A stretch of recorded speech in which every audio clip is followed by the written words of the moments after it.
route and been issued so far, implying that potentially a staggering 90% of the population would be unable to buy jewelry, as many would not have a PAN card or fall within the taxpayers bracket.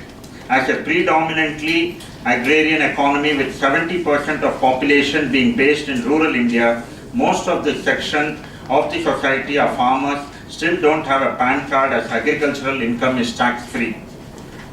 Recycling and exchange of old jewelry for new jewelry is a common practice in this business, and to follow the new norms will also have a crippling effect on transactions with regard to purchase and sale.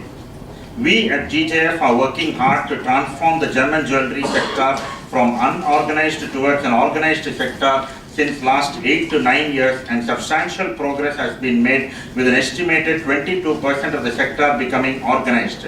Still a long way to go. If the PAN card rules comes into effect, we risk the transaction process, as a large number of industry constituents who have been making progress towards getting organized, as most would resort to non-compliance for survival to retain the customer.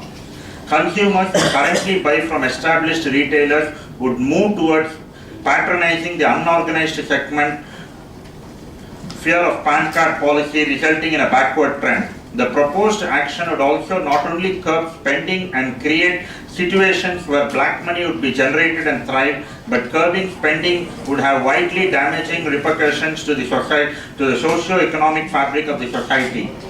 It is critical to curb generation of black money in the economy before curbing spending.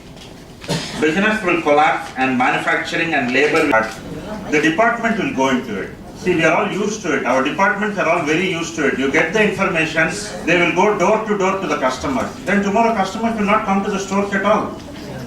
That is the problem. See, first our system has to be in place. Without removing the black money from the system, where is the question of issuing such rules? What are the efforts taken? That is more important. We talk so much about black money, but what are the efforts taken? Nothing has been taken. So without removing it from the system, where is the question of introducing PAN card?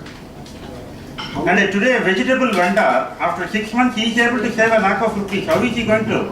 And tomorrow an ITO will go behind him and ask him, you have purchased this, from where did you get this money? He will run away. So we say India's population is 120 to 125 crores.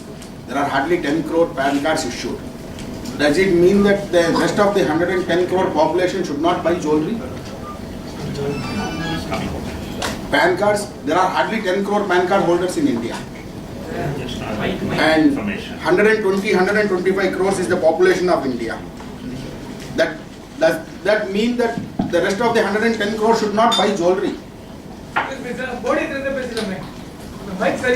No, it's okay now. So, one side, by introducing this PAN card, you are debarring 110 crore of the population to buy jewelry.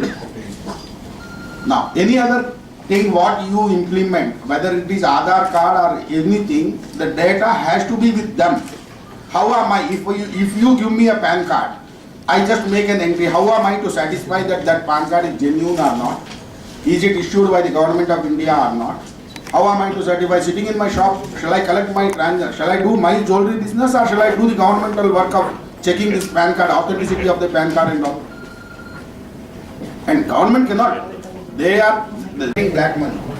Business may be hardly generating not even 0.1% of the black money in market.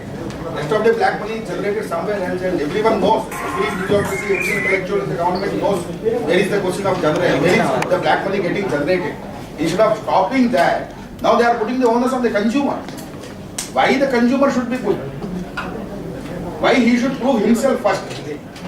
You want to buy jewelry or you want to buy something, where is the necessity for the consumer to establish his credentials and say that no, I am a genuine person? Why should it happen in that way?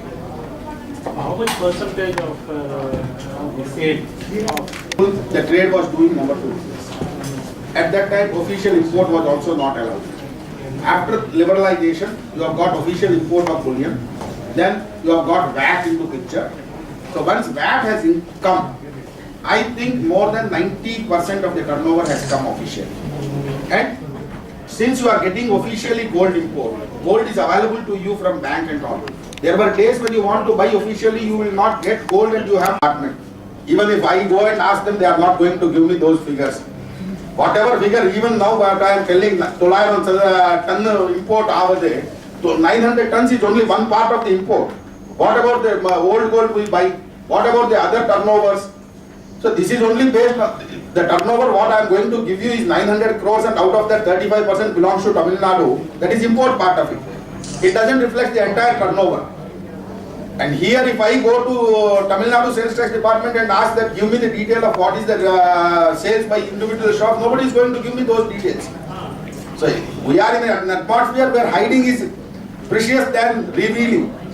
This will affect